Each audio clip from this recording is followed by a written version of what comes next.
Welcome back to the Hannahcast YouTube channel, everyone, and today we're going to be talking about the Walking with Dinosaurs specials that include The Giant Claw, Land of Giants, and Sea Monsters, a Walking with Dinosaurs trilogy, where in the United States they're known as Chased by Dinosaurs and Chased by Sea Monsters, hosted by Nigel Marven. Now, if you don't know who Nigel Marven is, what?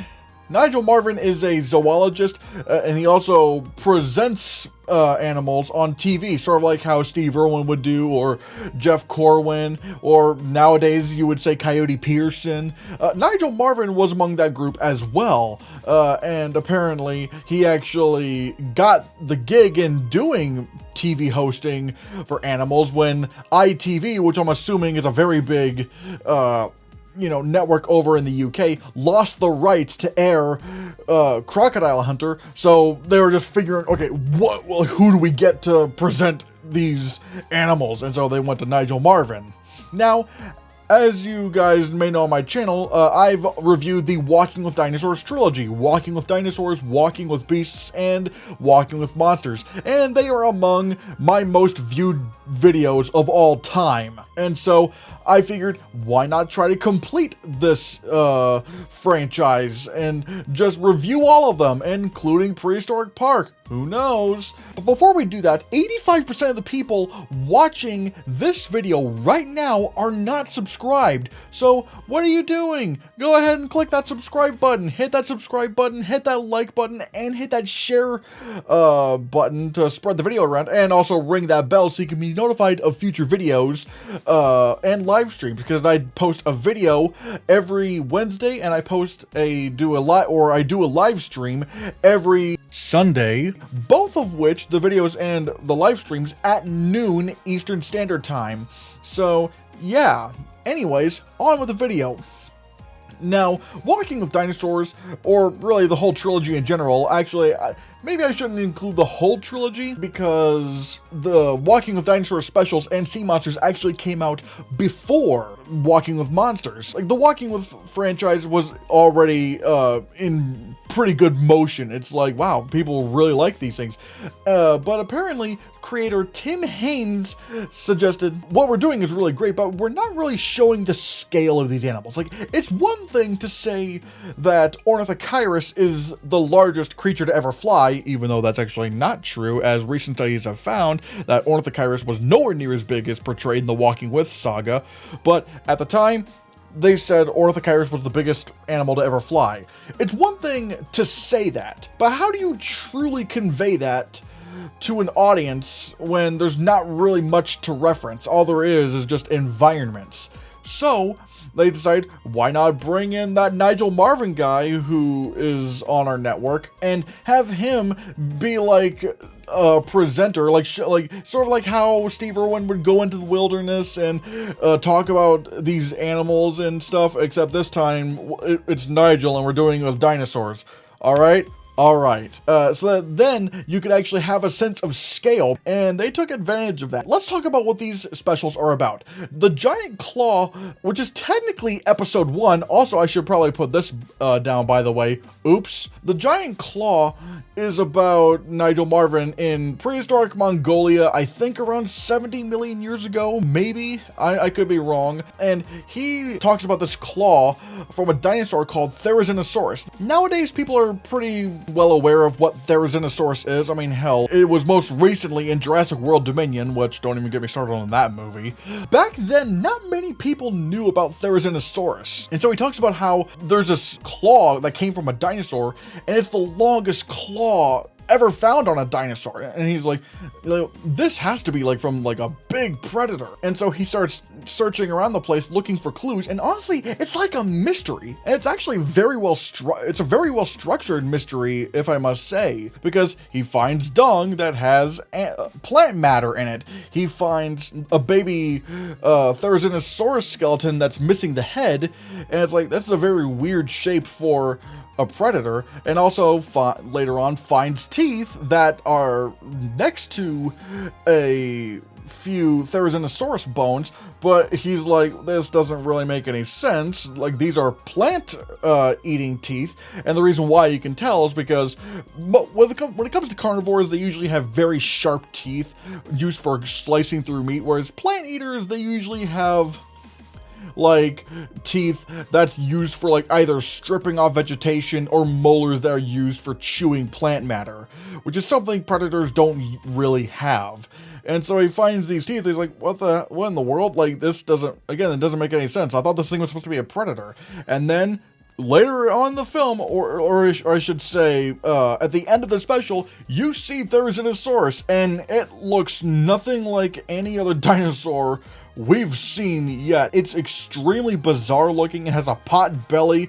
It's using those claws for self-defense, and yet it also tears down plants and branches with those claws to eat. It's like, oh, so that means like Therizinosaurus is a plant eater, not a predator. And so the pieces have been put together and that mystery has been solved. And again, it's very well structured. And I'll go more into the filmmaking after I talk about some of the synopses of these specials. But anyways, on to Land of Giants, which is funny because this is the exact same title that was given to the Indricatheer episode of Walking with Beasts. This one is about Nigel Marven wanting to find some of the biggest dinosaurs to ever live. What, at least at the time, was the biggest predator of all time, or at least land predator of all time, being Giganotosaurus, and the largest dinosaur of all time being Argentinosaurus, which even today, there's still a very good argument to say that it was Argentinosaurus being the largest dinosaur of all time. And a lot of this episode shows Nigel Marven following this herd of Argentinosaurus while they start migrating towards their nesting grounds. And he wants to experience the Giganotosaurus hunting these Argentinosaurus, if that's even possible, because they're big. They're the largest dinosaurs of all time.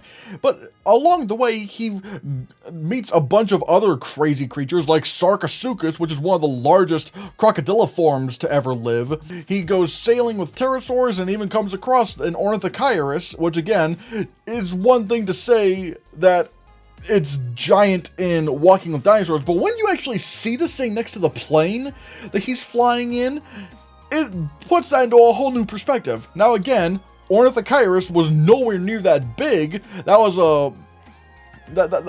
a theory that they had back then at the time when they were making these specials, but since then it's been discovered, oh wait, Ornithocheirus was nowhere near. Well, for one, what they thought was an Ornithocheirus turned out to actually be Tropeognathus, but even then the size estimates for that thing were way off. It turned out to be much smaller. Ultimately, he does come across a hunting session with these Giganotosauruses coming after a younger Argentinosaurus, and it's so not only bizarre but also heartbreaking. And there's even like a line here that's like so good, and where I'm just like, damn, like the writing didn't need to be this good, and Nigel actually plays it very well. And well, first, to give context to this line, like I said, the Giganotosauruses are hunting this younger Argentinosaurus, and because this Argentinosaurus is so big, the hunt takes forever. It takes hours and hours because it takes a lot to bring down an animal that size, even if it's not an adult Argentinosaurus. And so it ultimately, the hunt continues even through the night, and at one point, Nigel Marven eloquently says, it's getting too dark to film, and for once, I'm pleased about that. Like, the way he's saying it, like the line and the way he's saying it, it's like, this shit is so horrible, you don't want to see it. Like, I know seeing dinosaurs kill each other is cool, but really, it's not pleasant. It leaves it up to your imagination, and it's just like, ugh. But the episode ends on a somewhat happy note when the Argentinosauruses make it to their nesting grounds and just start laying their eggs, all for the cameraman to get attacked by a Sarcosuchus. Oops. And finally, we get to Sea Monsters, a Walking with Dinosaurs trilogy. And again, Sea Monsters follows a similar formula to how the Giant Claw and Land of Giants played out. And I'm not gonna lie, I spent nearly 5 minutes trying to think of the word, oh man, how is it, like, what's the word, like, for when an episode plays out similarly to another one? Formula! It's formula! God. Ugh. Like and subscribe to, shield my pain, or at least make me not feel pain no more. But with Sea Monsters, in this specific special, Nigel Marven wants to travel the 7 deadliest seas in the history of Earth, each one getting progressively more and more dangerous, and it's a very good formula. It's technically split up into 3 episodes, where each one ends off on a cliffhanger of sorts, and, yeah. But this is also very fascinating. Well, for one, I should say, I love this time map that they used. I've always wanted a time map like this. I've even, many times in my life, tried, you know, designing maps similarly to this. God, whoever's the designer of that map from Sea Monsters, please, I want to see the image. I want to see, like, what the complete map looks like, because they have a prop of that in this special. I'm just like, I want to see it so bad, please. And here, you get some weird creatures, and like, for example, you get the giant orthocone, you get Dunkleosteus, you get Megalodon, you get Lioplorodon, which, just like Ornithocheirus, Lioplorodon was nowhere near as big as portrayed in these Walking with Dinosaurs series and specials. If anything, it was probably about a quarter of that size at max. But, yeah. And, of course, you get Hell's Aquarium, which is at number 1, which just... good God. Sometimes extinction is a blessing in disguise. Now, let's talk about some of the filmmaking that's going on here, because if I'm being honest, in terms of CGI, this was probably on par with some movies that were coming out at the time. I mean, I'm not saying it's better CGI than, like, Lord of the Rings or anything like that. No, obviously not. Another thing I will say is, a lot of times than not, they'll, like, acknowledge that the film crew is there. Like, there's this great scene where, like, the sound operator, the boom mic operator, or whatever he is, he's trying to shoo off this Protoceratops with the microphone, and again, like, it's stuff like that that made me as a kid actually think that this was real. The filmmaking was doing such a great job in trying to immerse you in this world. And I gotta say, like, considering Nigel Marven had to pretend a lot of these things were there even though they weren't, he's honestly a pretty good actor. And dare I say it, I mean, no disrespect, he's actually a better actor than Steve Irwin was. Granted, Steve Irwin was not given good material. Also, here are a couple of fun facts about these Walking with Dinosaurs specials. For one, if I'm not mistaken, or, like, I haven't gotten this confirmed yet, but at least from what it looks like, the Argentinosaurus skeleton that Nigel Marven passes through in Land of Giants, I think that might be a miniature. It can't be CGI. It can't be a CGI skeleton because, like, CGI was just not that good back in 2003. Like, the effects in these specials are really good for 2003, but they're not that good. That has to be a tangible thing we're seeing here in real life. But I also don't think it's a full-sized Argentinosaurus skeleton, because that would be not only stupidly expensive, but also how in the world are they gonna move that thing? So I have a couple of theories as to what it could be. One, it's a miniature in front of a green screen, or it's a miniature, and it's just much closer to the camera, and Nigel Marven is all the way in the back, or at least in the distance, and it's done through forced perspective. I mean, granted, both those options are pretty much the same thing. It's just one of them is in front of a green screen and the other one isn't. But it would make sense either way, considering the camera either never moves or just does basic camera movements that's not just trying to do anything really crazy. So I think that what we're looking at right here, this Argentinosaurus skeleton, is a miniature. Also, another fun fact, well, this fact isn't really so fun. The day that Nigel Marven and Tim Haynes had their first meeting for these specials, like for Nigel to appear in, it just so happened to be the exact day and time when 9/11 happened.